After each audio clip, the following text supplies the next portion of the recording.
రాష్ట్రంలో మొదటి విడత పంచాయతీ ఎన్నికల పోలింగ్ కొనసాగుతుంది. మనం చూసుకోవచ్చు. మొదటి విడతలో మనం చూసుకున్నట్లయితే 4,600 పంచాయతీలు, అలాగే 37,440 వార్డులకైతే ఎన్నికల పోలింగ్ జరుగుతుంది. అయితే ఇందులో కొన్ని ఏకగ్రీవమైన సంగతి తెలిసిందే. అయితే మనం చూసుకోవచ్చు ఎన్నికల అంటే పోలింగ్ అనేది ఉదయం 7 గంటలకైతే స్టార్ట్ అయింది. మధ్యాహ్నం 1 గంట వరకు కూడా పోలింగ్ ప్రక్రియ కొనసాగుతుంది. 1 గంట నుంచి 2 గంటల మధ్య అయితే పోలింగ్ సిబ్బందికైతే బ్రేక్ ఉంటుంది. వాళ్ళు ఇక ఈ అంటే 1 గంట నుంచి 2 గంటల మధ్యలో అయితే వాళ్ళు లంచ్ చేస్తారు. లంచ్ చేసిన తర్వాత 2 గంటలకైతే ఏవైతే పోలైన ఓట్లుంటాయో వాటిని కట్టలు కడతారనమాట. వార్డ్ నంబర్ అలాగే పంచాయతీకి సంబంధించి, సర్పంచ్‌కి సంబంధించి ఎన్నికల అంటే బ్యాలెట్ పేపర్‌లనైతే కట్టలు కడతారు. కట్టలు కట్టిన తర్వాత 2:30, 3 నుంచి అయితే మొదటగా ఏవైతే ఉన్నారో వార్డ్ మెంబర్‌ల కౌంటింగ్ అయితే కొనసాగుతుంది. చివరిగా అయితే సర్పంచ్‌కి సంబంధించి కూడా ఫలితాలైతే రానున్నాయి. మనం చూసుకోవచ్చు చాలా ప్రశాంతంగా అయితే మొదటి విడత ఎన్నికల పోలింగ్ అయితే కొనసాగుతుంది. ఇప్పటివరకు అందిన సమాచారం ప్రకారం మనం చూసుకున్నట్లయితే నల్గొండ జిల్లాలో ఉదయం 9 గంటల వరకు 21.90% నమోదు కాగా,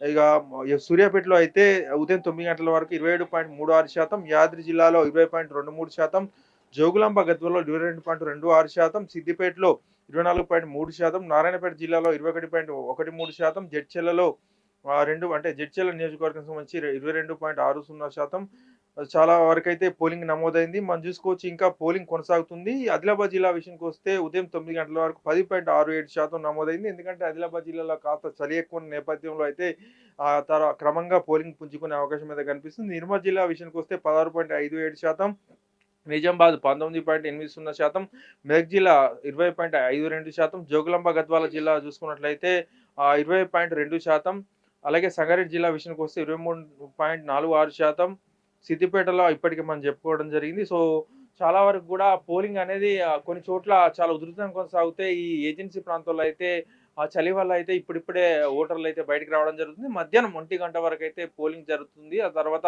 1 అవర్ బ్రేక్, 2 గంటల తర్వాత కౌంటింగ్ ప్రక్రియ అయితే ప్రారంభమవుతుంది. సాయంత్రం 6-7 గంటల వరకు గూడా ఈ ప్రక్రియ అయితే ముగిసే అవకాశం అయితుంది. మొదటి విడతకు సంబంధించి గూడా ఈరోజు పోలింగ్ కొనసాగుతుంది. ఇక రెండో విడతకు సంబంధించి కూడా ఆదివారం ఏదైతే డిసెంబర్ 14థ్ రోజు రెండో విడత ఎన్నికల పోలింగ్ ఉంటుంది. అలాగే డిసెంబర్ 17థ్ రోజు అయితే మూడో విడత పంచాయతీ ఎన్నికల పోలింగ్ ఉంటుంది.